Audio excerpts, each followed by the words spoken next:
পুলিশের সাবেক আইজিপি বেনজির আহমেদের দুবাই পুলিশ কর্তৃক গ্রেপ্তার প্রসঙ্গে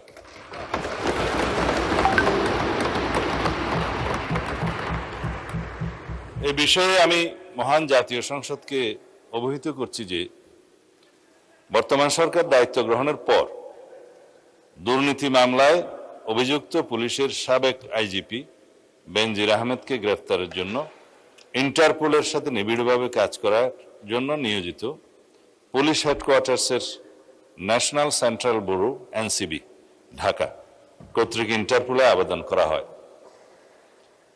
তৎপ্রেক্ষিতে গত 11 এপ্রিল 2025 এটা 2025-এ পাঠানো হয়েছিল, আমরা এটা মনিটর করেছি। ইন্টারপোল 2025/12239 নম্বর ফাইল ও 5174/4 2025 কন্ট্রোল নম্বরের মাধ্যমে বেনজির আহমেদের প্রতি রেড নোটিশ জারি করে।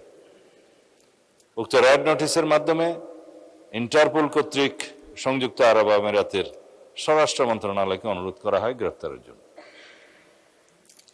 মাননীয় স্পিকার, আমি এই মহান সংসদের মাধ্যমে সমগ্র জাতিকে জানাচ্ছি যে গত 12 জুন 2026 তারিখে সংযুক্ত আরব আমিরাতের স্বরাষ্ট্র মন্ত্রণালয়ের directorate general of federal criminal police national central bureau NCB Abu Dhabi হতে প্রেরিত একটি ইমেইলের মাধ্যমে বাংলাদেশ সরকারকে জানানো হয়েছে যে দুর্নীতি মামলায় অভিযুক্ত বেনজির আহমেদকে সংযুক্ত আরব আমিরাত পুলিশ কর্তৃক গ্রেফতার করা হয়েছে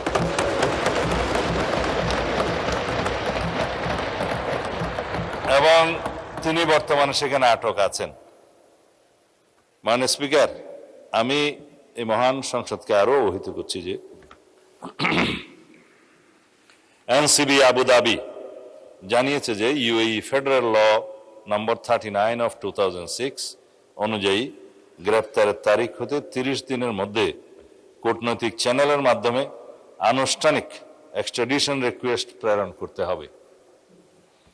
উল্লেখ্য, বেনজির আহমেদের বিরুদ্ধে দণ্ডবিধির 420, 467, 468, 471 and 109 সেকশন এবং 1947-এর দুর্নীতি প্রতিরোধ আইনের সেকশন 5/2, 26(2) এবং 27(1) এবং বাংলাদেশ পাসপোর্ট অর্ডার 1973-এর 11 ধারার মানে সেকশন 11-এর মামলা বিচারাধীন রয়েছে।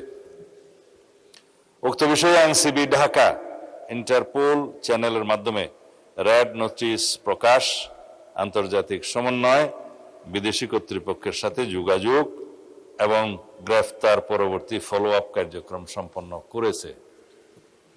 দুদক কর্তৃক প্রত্যার্পণের জন্য প্রয়োজনীয় মামলা, গ্রেফতারি পরোয়ানা ও তদন্ত সংক্রান্ত দলিলাদি প্রস্তুত, স্বরাষ্ট্র মন্ত্রণালয় কর্তৃক এক্সট্রাডিশন প্রপোজাল প্রস্তুত ও অনুমোদন এবং পররাষ্ট্র মন্ত্রণালয়ের মাধ্যমে ইউএই কর্তৃপক্ষের নিকট কূটনৈতিক চ্যানেলে আনুষ্ঠানিক এক্সট্রাডিশন রিকোয়েস্ট প্রেরণ করে এনসিবি আবুধাবির সাথে সমন্বয়পূর্বক অতি দ্রুতই তাকে বাংলাদেশে নিয়ে আসা হবে। এটি বাংলাদেশ পুলিশের একটি ঐতিহাসিক সাফল্য। এর মাধ্যমে আমরা বিচারহীনতার সংস্কৃতি থেকে বের হয়ে আসতে সক্ষম হব ইনশাআল্লাহ।